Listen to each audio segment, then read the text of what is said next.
Avez-vous déjà eu à annoncer à votre équipe une mauvaise nouvelle? Vous redoutez les réactions, imaginez leur déception, anticipez leur désarroi. Vous prenez la parole tendu et anxieux. Bonne nouvelle, une structure efficace dans votre communication peut vous aider à mieux faire comprendre et accepter des messages difficiles. Évidemment, point de magie, personne ne sera exalté à l'annonce d'une restructuration. Néanmoins, dans cette vidéo, grâce à la méthode PQQ, nous allons voir comment organiser votre propos. Et si les thématiques communication et management vous intéressent, abonnez-vous à la chaîne Anagramme Formation et pensez bien à activer la cloche de notification pour être averti des nouvelles vidéos en ligne. Première étape de la méthode PQQ, le pourquoi. Imaginez une dirigeante d'entreprise réunissant ses équipes dans l'atelier. Merci d'être là. Je voulais vous annoncer que dès demain, nous nous séparerons de tous les intérimaires. Voyez-vous l'agitation dans l'esprit des auditeurs? Peut-être ressentent-ils de la tristesse, du dégoût. La surcharge d'émotions est un barrage à l'attention. Vous aurez beau expliquer ensuite pourquoi cette décision est nécessaire, vous ne serez pas entendu. Donc, expliquez toujours le contexte avant le plan d'action. Le seul risque que nous prenons en partageant la situation, c'est de susciter l'intérêt et la compréhension de nos équipes. Soyons donc transparents. Par exemple, les ventes ont connu une régression de 10%, ou nous atteignons les limites de capacité de production. En juin, nous ne serons plus en mesure de répondre à la demande. Dans ces explications, utilisez 3 idées au maximum. Soyons vecteurs de clarté en sélectionnant les informations nécessaires. Si j'explique que les ventes ont régressé de 10%, les projections sont tendues à cause de la situation économique, les matières premières ont augmenté de 8%, nous avons eu 6 annulations de commandes, la direction a demandé un plan de réalisation d'économie de 200 000 € et que nous voulons sauvegarder les emplois actuels, je produis 2 effets. Je freine la mémorisation et je perds en crédibilité. La surargumentation est à proscrire. C'est la fameuse règle de 3.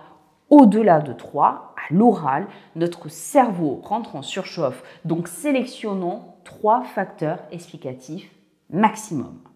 Enfin, soyez bref et précis. Exercez-vous à aller à l'essentiel. L'auditoire fait vite le raccourci. Clair égale vrai et à contrario, alambiqué égale mensonge.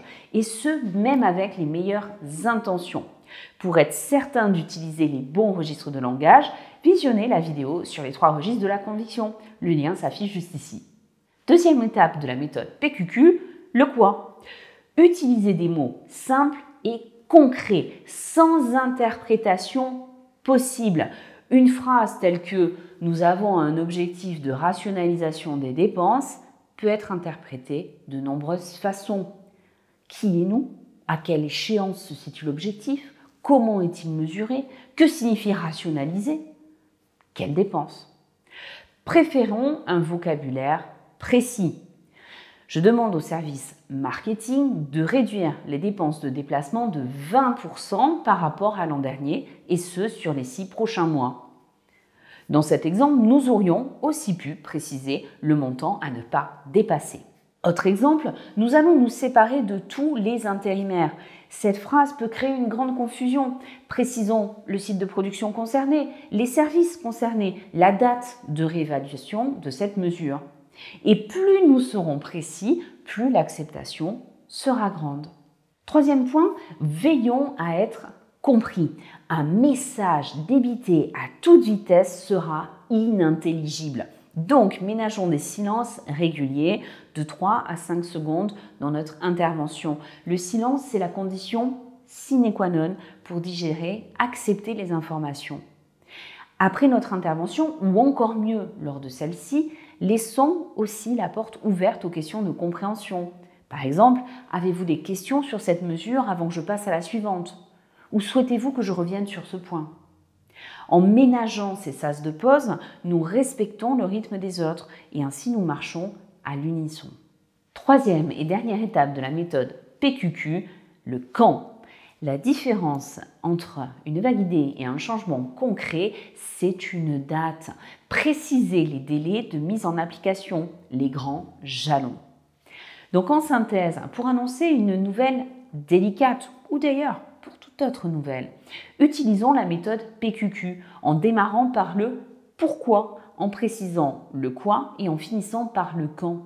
Une structure ciselée et des mots concrets, c'est la clé pour être compris de tout public. Et cette préparation en amont nous aidera à affûter et à affiner nos idées.